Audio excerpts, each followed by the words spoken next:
Hey there, StarCraft fans! It's Falcon Paladin coming at ya with yet another edition of StarCraft 2 Legacy of the Void! And today, it's going to be a patron cast. For those of you who are subscribed to me on patreon.com/FalconPaladin for at least $1 a month, it's going to be Rogue versus ShoWTimE here on Romanticide, the latter edition. Alright, got this replay from Pig. So, the chances you have seen this are pretty darn small, I feel like. Top left-hand corner, we have the blue Zerg player, Rogue. And in the bottom right, it is the red Protoss player, ShoWTimE. Now, both these players are top 10 in the world right now. Actually, ShoWTimE might be like 12 or something, but regardless, two players who are excellent at the game. Protoss has some tricks up their sleeves, I think, that they can use to make Zerg really, really struggle in this particular matchup right now. Although we did see, okay, we saw, spoiler alert, a ZVZ final over at, what was the tournament? TSL 6?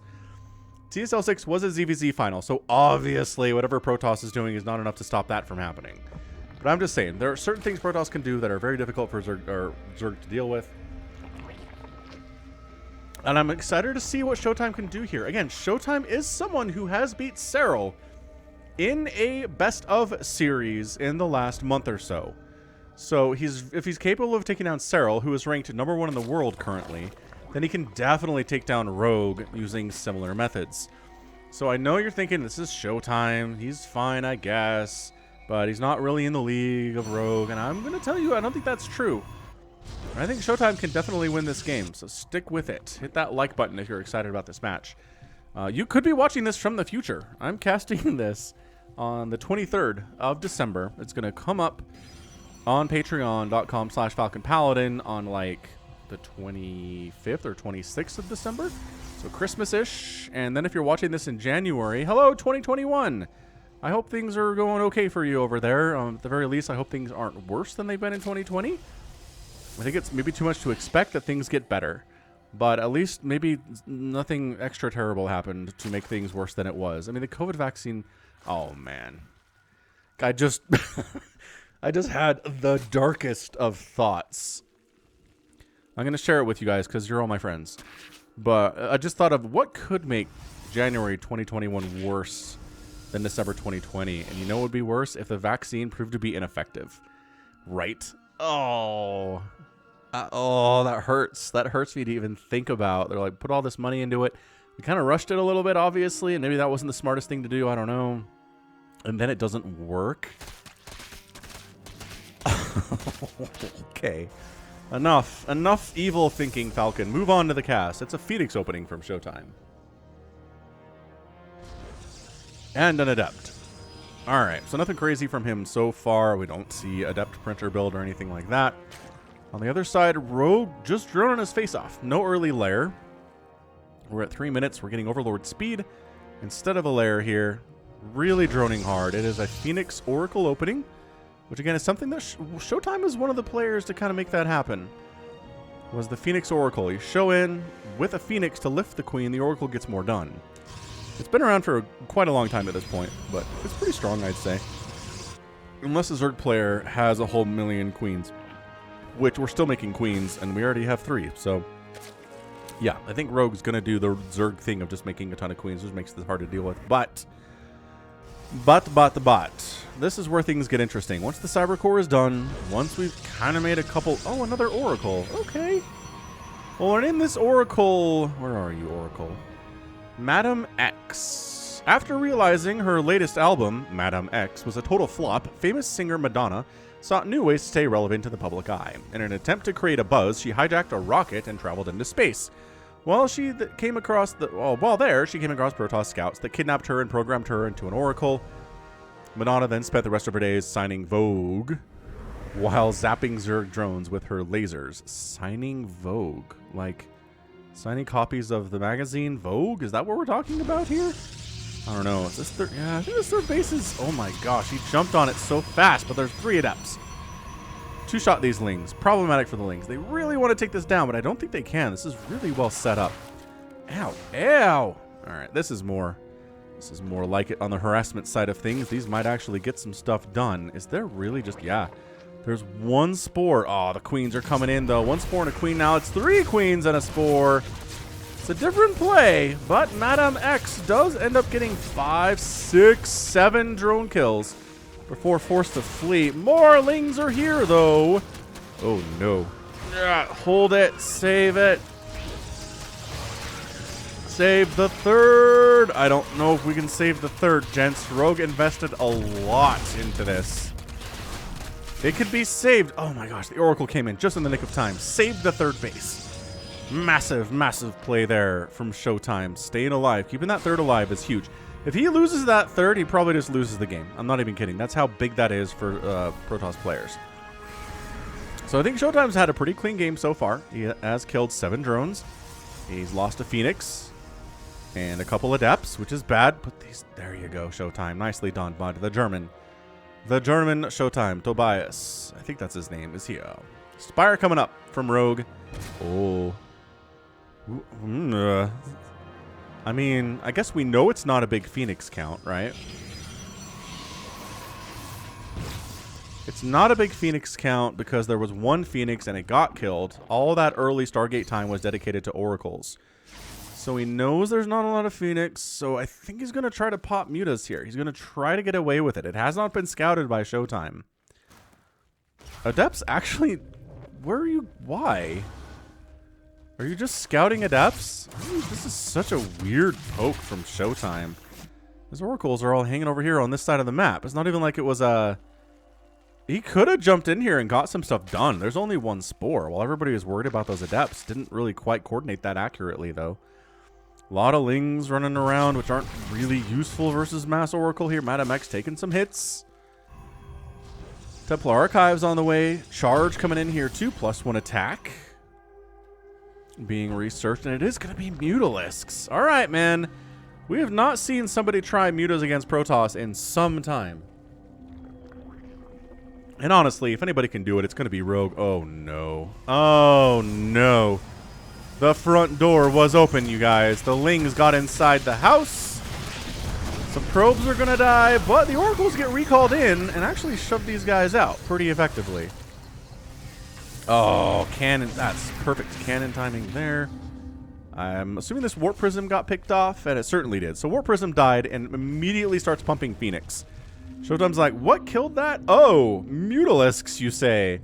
Yes, Mutalisks, we say. So here come Das Mutalisks, trying to come down here and murder everything known to man. And by that I mean everything known to Protoss. Archon's pretty good anti-air, but they can't really chase down Mutas that well. And, okay, well, 2 Phoenix are going to have to save the day right now. 1 Muta does go down. Cannon shot with Muta support is actually not bad. I like this. This is working out okay for ShoWTimE. I think he weathered the initial storm really effectively.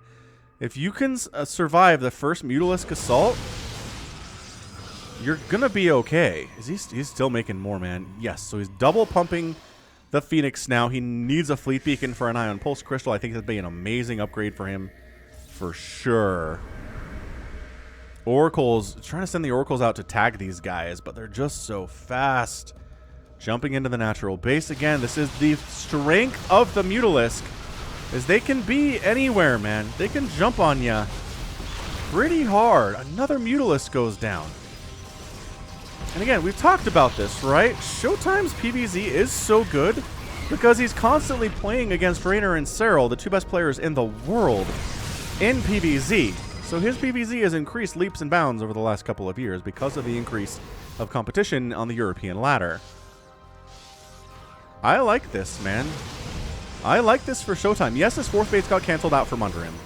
Yes, that totally sucks. Yes, Rogue has a 4th base, and a 5th base is now done.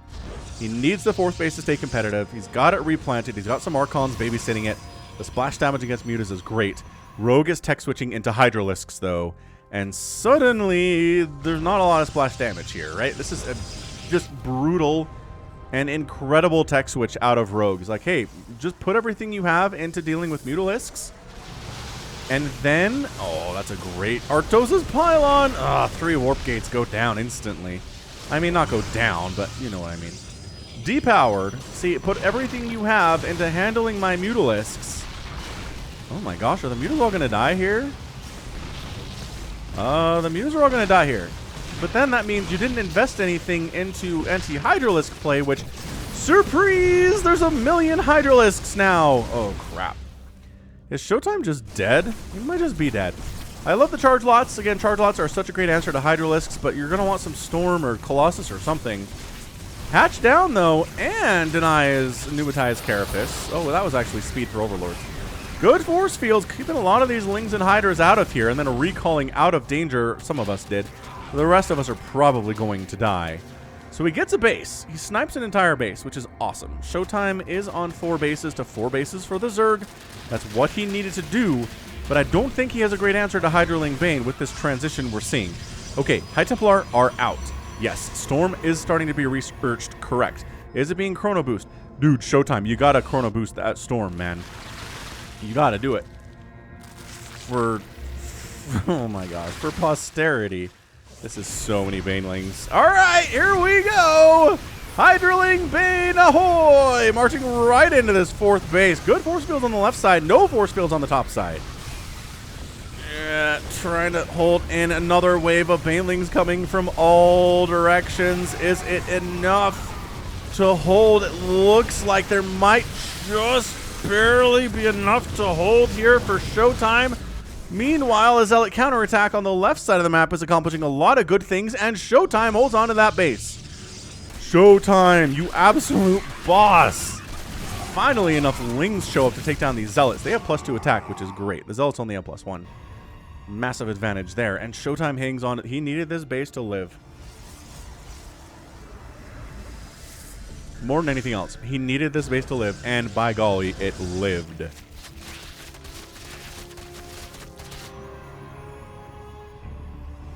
Okay, so ShoWTimE's up 155 to 144 supply. Income is favoring ShoWTimE pretty heavily right now, but Rogue is making 9 more drones. He's up to 77 workers to 83 probes for ShoWTimE. Storm is done. The number of High Templar on the field is currently 5, which seems like a pretty good number. And Rogue's going to go for it again. He's going to try to take down ShoWTimE. These little Zealot run-bys, when they increase the base speed of Zealots, do you think they intended this? Do you think they were like, and it makes Zealot run-bys incredibly good? That was a weird Baneling attack, I think. Yeah, Baneling's here to defend against the Zealots. Pretty good, I guess. Not necessarily a great trade. But resources lost. 17,000 for Rogue and 11,000 for ShoWTimE. This is some good PvZ from ShoWTimE, and I'm telling you, a lot of what this has to do with is the fact that he's playing against terrifying, abductly, incredibly skilled best players on Earth, Serral and Raynor, all the time. So playing against Rogue, it doesn't intimidate him. There's no mental factor here. He doesn't care that Rogue's Korean. The best Zerg players in the world are European. Why should he care that Rogue is Korean? Huh? It doesn't bother him at all. It used to, I'm sure it did. I'm sure there was a mental edge it used to give Rogue when he played against European Protoss, but not anymore. Alright, so these Zealots down. Rogue's 5th base is warping in. It's pretty exposed right now. I feel like a big attack, or just a small attack, could easily take this down, and there are Lings, Banes, and Hydras heading that way. He's moving to meet him, though. He's like, alright. Maybe bait some of this. So a lot. Jeez, the Zealots just walk into that meat grinder. Hey, some changelings came back, but you'll notice they don't have speed. They're so easy to spot. However, ShoWTimE's allowing them to join his army, no problem. Is this another? Yep, another attack coming in. Carrier production has begun from ShoWTimE. Will he survive long enough to get there? I don't know. Oh, the surroundings. High Templar taking Banelings right to the face, and therefore dying. More Banelings coming in. I think ShoWTimE's 5th base is dead. He's trying to hold on at the bottom of this ramp. The Archons are just not good answers to these Hydralisks at all. Hatcher or Nexus does fall. Rogue manages to take it down there. Beautifully done. He needed to get a base in exchange for the base that he lost earlier. So now ShoWTimE has been kicked back to 4 bases.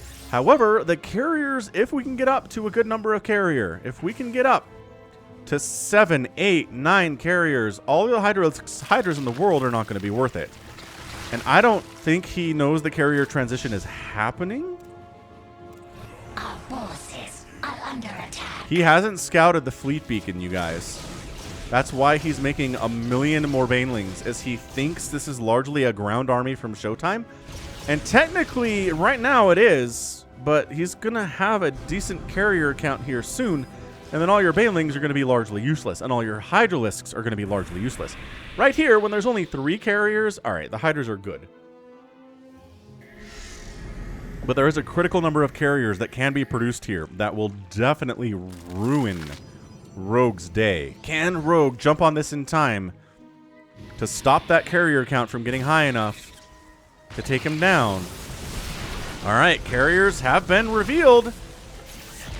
Good stasis there. Is there another one is the question, and there is.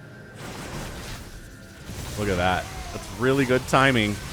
My gosh, the chaos. Storm everywhere. Stasis catching more Banelings. Are there enough carriers to... Yes, there are enough carriers to do this right now. Oh my Lanta. What an absolutely tuck and go hold here from ShoWTimE. He's just absolutely having the hardest time here defending, but he's succeeding anyway. And that is what the heart of a champion is all about, is succeeding anyway. Dude, Rogue is continuing to pump Hydras here. The carrier count is 4. It's going to be 5 real soon. I don't know why this one is not making carriers. Or this one. He's got 2 Stargates he could be using for this purpose. Decides not to. Resources lost. 32,000 to 21,000. Ay caramba. Also, hope you're enjoying the 1440p cast. Recently gotten a 1440p monitor, and we are doing 1440p things now. Looks better on my screen. I'm assuming if you have a 1440p monitor you're watching where you are, it probably looks better too. I don't know if it can be any better on phones necessarily, or maybe better on TVs than it used to. Who knows? I don't know how. I'm not a huge graphics guy. I just know what I'm casting in. Alright, so we got a bunch of Corruptors in production. The carrier group is 5. 6 Corruptors on the way. And here, this is where we start getting this composition of Carrier, Archon, High Templar. There's no Immortals here because there aren't any Roaches. I don't think Immortals would be super useful. So this makes sense. Yeah, so the answer to this is a little bit Hydralisk, but that's where the Storm comes in, you're right? Oh my gosh, guess what's over here? A Zealot attack. Kill the hatchery! Stop chasing these Zealots into oblivion, or these drones into oblivion. Take down the hatchery. Dude, this hatch is dead. This hatch is taking some serious hits. Rogue's in trouble, ladies and gentlemen. I don't know that he correctly scouted the carrier transition or correctly responded to it. No! He just taps out. What? Abrupt. Absolutely abrupt. Abrupt ending. Oh my gosh, that was an abrupt ending.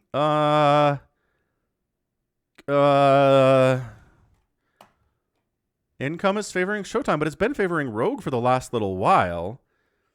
I mean, I think it's the sheer number of Archons here, the small number of Hydras. The Corruptor count is only 6. I mean, 6 Corruptors is not enough to kill these carriers anyway. And ShoWTimE holds on in an absolutely stupidly...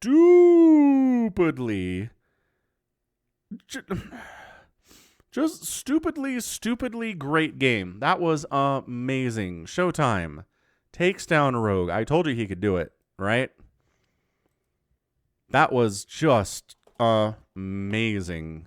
So yeah, end of the game there. It was 106 to 124 supply, but Rogue's Corruptors were useless. ShoWTimE's carriers were incredible, hard to deal with, especially with the Archon and High Templar support. That's exactly what it was. The counterattacks, man. The Zealot run by, 17 drones got killed. I mean, that brings Rogue down to 64 workers, which shows you how many drones he had at the end, before that point.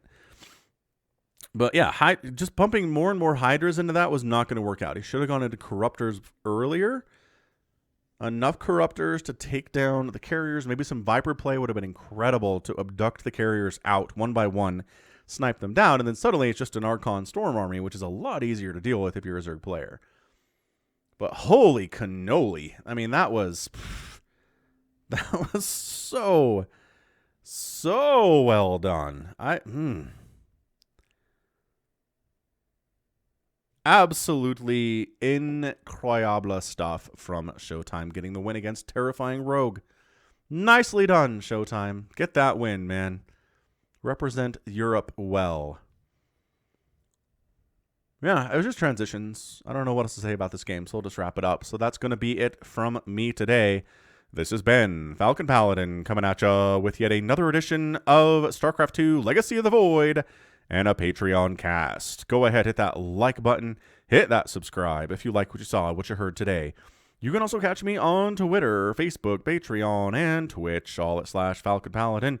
And until next time, as always, thank you so much for watching, and you take care of yourself.